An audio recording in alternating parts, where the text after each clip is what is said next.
खरं तर आता मतदान झालेलं आहे आणि मतदानामध्ये आपण मतपेट्या भरून दिल्या आणि लोकशाही मजबूत करण्याचा प्रयत्न केला. पण आता आम्ही एकंदरीत जर व्यवस्था पाहिली तर प्रत्येक रक्तपेढीमध्ये रक्ताची उणीव आहे. रक्त भेटत नाही वा सगळं दारोदार फिरावं लागतं, रक्तदाते निर्माण होत नाही आहे. आणि एकंदरीत आकडा पाहिला तर रक्त न भेटणाऱ्याची संख्या न भेटल्यामुळं मृत्यूची संख्यासुद्धा वाढत आहे.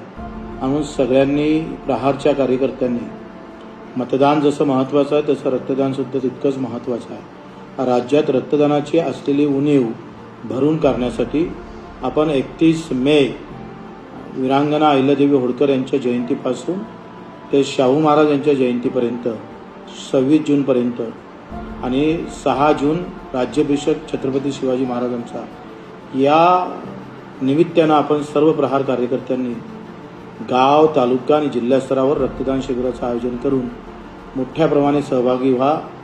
केलेल्या रक्तदानाची माहिती आम्ही नंबर दिलेला आहे, त्याच्यावर तुम्ही पाठवा. त्याला योग्य बक्षीस तालुक्यावर, गावावर आणि जिल्ह्यावर आपण दिला जाईल, त्याचा सन्मान केला जाईल. सन्मानासाठी नसून हे खरं तर जीव वाचवण्याची ही मोहीम आहे. आपण त्याच्यात सगळ्यांनी सहभागी व्हावं आणि ही मोहीम फतेह करावी. जय हिंद, जय महाराष्ट्र.